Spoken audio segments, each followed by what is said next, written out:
I want to start us off with Paul says in Philippians that he stresses he's a Benjamite, Hebrew of Hebrews. He's a Pharisee apparently, trying to stress that I have credibility on this and on that, and he's trying to act like he knows a lot about Judaism. He's got it all figured out. And I want to aim this question first at you, Rabbi Singer. When you go through Paul's letters, does he accurately represent the Torah, or does he misrepresent Jewish law frequently? He very deliberately misrepresents the Jewish scriptures. I have to say this, or else I'm going to lose my mind, because he talks about himself being a Pharisee quite a lot. And you can imagine that he's saying that a lot because people are accusing him of being an opponent of the law.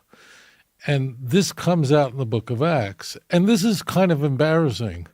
It wouldn't be there. We wouldn't have all this pushback in the Christian canon if this wasn't a massive issue. And Paul is routinely pushing forward his CV, his credentials. And in the ancient world, as today, it's the word Pharisee and the term Orthodox Jew mean exactly the same thing. It's identical. When he uses an example, let's take a really nice word, faith, okay? That's a really attractive word, whether you're a theist or an atheist or somewhere in between. Faith, what an attractive word. Well, when the Hebrew Bible used the term faith, like in Sefer Habakkuk, in the book of Habakkuk, chapter 2, or with Abraham, we are told that the person who is genuinely just will have trust that God will keep his promise. It's Tzadik be'emunosa yichya. Habakkuk chapter 2, verse 4. This comes up a lot. It comes up in Romans chapter 1, in Galatians 3. It comes up in Hebrews 2, which is Pauline. It's not written by Paul. But what is meant in the Hebrew Bible is that even though the redemption tarries, be patient. Abraham trusted God, meaning he had faith in God, that God made a promise to him, and Abraham trusted that God would keep his promise.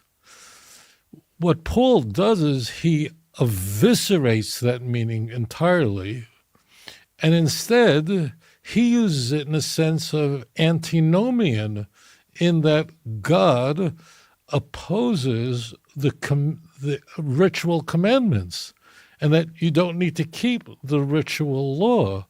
And therefore, in his view, faith is an opponent of the works of the law.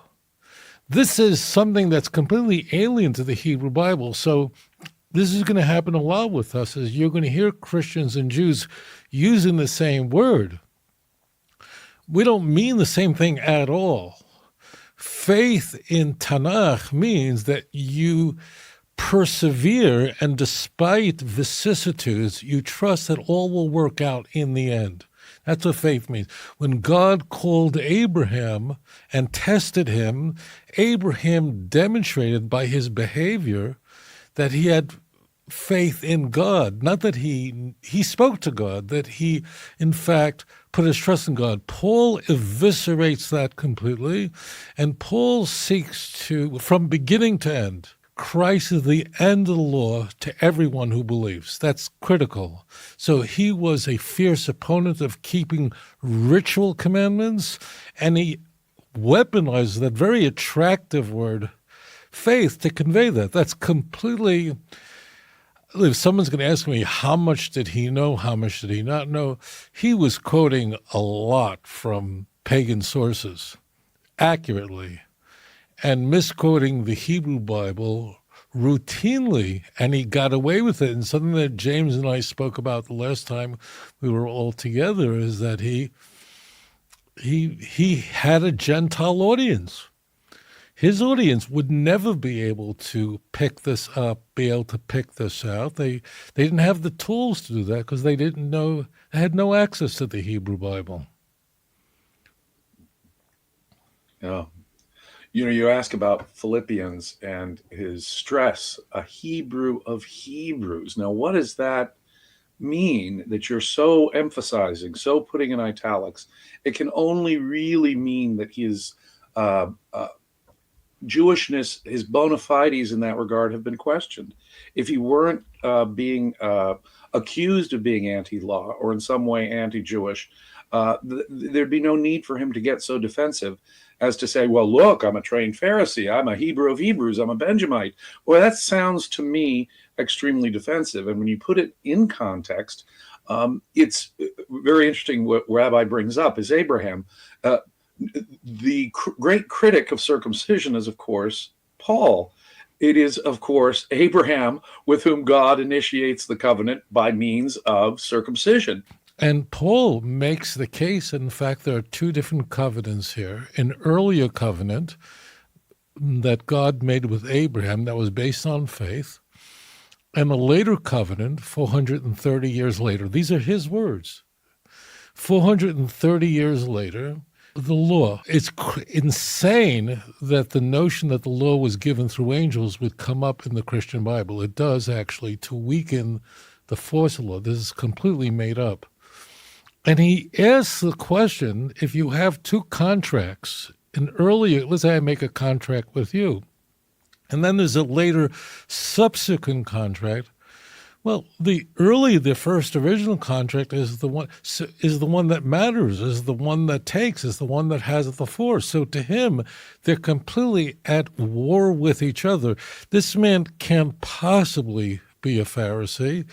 He, like today, you people could study about Judaism. Judaism at the time, I know this would, some of the viewers may not realize this, but in the first century, Judaism was the only monotheism in the world, the only Abrahamic monotheism in the world. So Paul does exactly what James says. He actually, to them, their intention, they're at war with each other. And therefore, the former agreement, that which is made with Abraham based on faith, overrides any later contract that was made based on the law.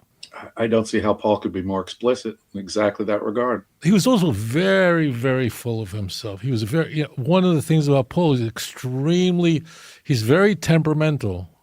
We've met people like this, right? These are people you don't want to have lunch with. There are people like that. Believe me, I'm not. You bring up the question generally for this episode: was Paul a liar and a con man? One of the striking defensive things that he says repeatedly is, "I'm not lying. Believe me, I'm not lying. Oh, I'm not lying. Why on earth would you be repeating this again unless there's an accusation that, I don't trust that guy Paul is not to be trusted." Right. If people weren't saying that, he wouldn't be repeatedly reassuring his reader that he's not lying, for example. Or the most famous, perhaps, case of where he's quite frank about his being two-faced, and I think the only way to describe it is, to those who are under the law, I'm under the law. To those who are not, I am not. I am all things to all men so that I can win over as many as possible. Now, that's exactly what the guy says. Now, if someone were to walk up to me and say, I'm a Democrat. Yeah, I'm an American. I'm a Democrat on Tuesday to convince Democrats, and I'm a Republican on Wednesdays to convince Republicans. I'm all things to all men so I can convince everyone. I would not trust that guy. I would think this guy is, in other words, lying to one group or both, but I sure would not trust anything he said thereafter. If he said the sky was blue, I'd look out the window because this guy is sort of admitting to a massive credibility issue, to being a hypocrite, to saying whatever he needs to say to convince the audience in question. That's tantamount to admitting he's in effect a liar. But as I say, we also get that sense of it when he's being so defensive. I'm not lying, as he repeatedly says. So, no, I think he was, to a significant extent, a liar and a con man, Jacob. In fact, to add to what James just said, so James was quoted from an indisputable letter from 1 Corinthians 9, and Paul, I don't even think he realized it, admits that he wasn't a Pharisee, because he says to those who are under law, James just said it, but I don't know if you picked it up. To those who are under law, I become as one who's under the law, meaning as a religious Jew, although I'm not under the law. There, it slips out of his mouth that he's not under the law. He can pretend, he could be a chameleon and pretend to be like so. So I don't know why people don't notice this, because he openly says, I am not under the law. Not under the law. I thought you were a Pharisee. He doesn't claim to be a student of Gamaliel, but the claim is, well, what are you talking about? You're not under the law. And you see this also in a very intriguing chapter in Romans 7. Romans 7 stands out because Paul is addressing Jews in Rome, Jews who had become Christians. And he wants to convince them, that they don't have to keep the law. He uses the analogy of a woman whose husband had died. She's no longer bound by the covenant, her marital vow, given that she's now a widow. And he then in that chapter just confesses that until he knew about the law, until he was aware of the law, it was only then when he became aware of the law that he became a sinner. What? When did that happen? Like were you 22 years old that you found out that there were certain behaviors that were sin? Oh, I guess I'm a sinner. That doesn't make any sense at all. A religious Jew, and it really is the same.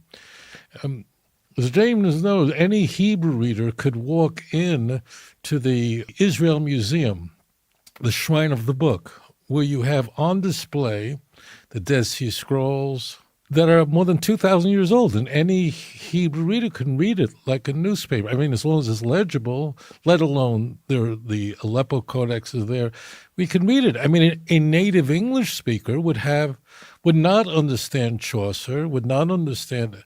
That's like not even 1,000 years old. So for Paul, what stage did that happen? So Paul very clearly was not a Pharisee. I don't believe he was persecuting Christians in the way that he makes himself out to be. I think he's doing that to exaggerate that he's a hostile witness. I think he just persecuted everyone. I think he just had trouble getting along with people. So when he wasn't a Christian, he couldn't get along with Christians. That was all. And then he exaggerated his hostility in order to lend credibility to his newfound religion. Well, he does say in Philippians that as for zeal, I persecuted. And if the Christians he's talking about are the Christians he's having a heated argument with in Galatians, perhaps that makes sense.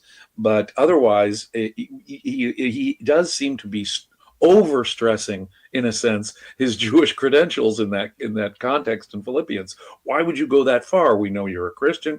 You're this great Christian writer. Oh, in zeal, I persecuted Christians. Folks, trust me on this. I'm a Hebrew of Hebrews, trained Pharisee of the tribe of Benjamin. When you layer, and that's the other thing, he's layering these descriptions, which makes it sound all the more defensive. It's clear to me that there were some sane voices who were familiar with Judaism who were pointing out, this Paul guy is in direct contradiction to our faith and to our law and to our literature. And Paul is being very defensive in reacting to it, as I think he probably deserved to be. The last time I spoke with Rabbi Singer here with you, Jacob, we showed how the Tanakh, how Hebrew literature is systematically and routinely turned on its head, turned inside out, turned upside down. It's not merely a slightly different interpretation. Paul is turning it on its head, inside out, giving things the exact opposite sense and meaning of the original. And to some people, at least, that had to be obvious, and he's obvious in his own time, and he's obviously, in my view, being sensitive to that criticism, and for natural reasons I think make perfect sense. You've met Orthodox Jews in your life. Have you ever met an Orthodox Jew who read a literature written by an Orthodox Jew who says, I was circumcised on the 8th day? What? Were you like, what is that? I mean, could anyone point to? Yeah, he's the one who says that verse? It doesn't matter. And now he's stressing there, I was circumcised. On the 8th day, yeah, what was that insane? You don't remember. I thankfully don't remember my circumcision. No one introduced me. I was circumcised on the 8th day. So this is very, look, I'm sure James will agree with me that the most rigorous methodology we can use to know if what we're reading in the Christian Bible is in fact embedded in history, really maps onto something that actually happened, is that that criteria of embarrassment. I mean, it's inconceivable that the hostility toward Paul couldn't get along with Barnabas and John Mark, his cousin. Like, how would that make that in if that wasn't historical? That's so embarrassing. Barnabas introduced Paul to the Jerusalem church. You have a guy who really could not get along with people, and people saw through them very quickly. And my sense is that Paul has so many female companions because they were least likely to oppose him, least likely to be opinionated, least likely to express any opposition to him. It's very transparent that's what's going on here. And Paul states in Galatians 3:19 that he thinks that the law was given by angels. I think that's something else that's very interesting for Paul to say, since he claims that he was a Pharisee. Right. Where did they get this idea? I mean, we're told quite explicitly where the law came from. And where does this idea come from, Rabbi, you think? Oh, it's this, as you said, Galatians 3 is core to Paul demeaning the law. I mean, that's the whole Galatians 3. Paul is saying that the law of the covenant that God made with Moses at Mount Sinai is inferior.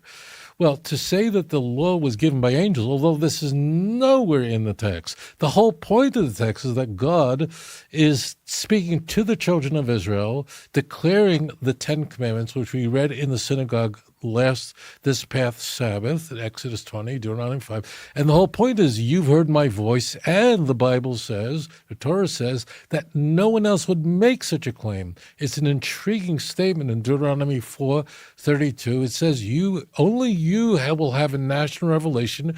And the author says, is there any other people that ever even claim to hear the voice of God and still live? That's the whole point of it. The whole point is that you're not taking anybody's word for it. And when the Jewish people heard the voice of God at Mount Sinai, they literally say, we're dying. Okay, Moses, we know you're the person, verse 18. Now you tell us the rest because we can't handle this anymore. Moses is not happy with that, because he sees that the Jews are looking for more of a mediator than he's willing to give. And then we have the golden calf problem. So, that same trope is on the lips of Stephen in the book of Acts, where Stephen proclaims that the law was given through angels. Well, how did that get in there? That was a trope of early Christians, that the law was given through angels. So if given through an angel, so therefore it is inferior to that which is given directly through God, without any intermediary. That's the whole point of it. It's completely non-biblical. It's inserted maliciously in order to demean the value of the law versus the covenant that God gave to Abraham, which was directly, and there was no angel involved. If you enjoyed this program, please like and subscribe.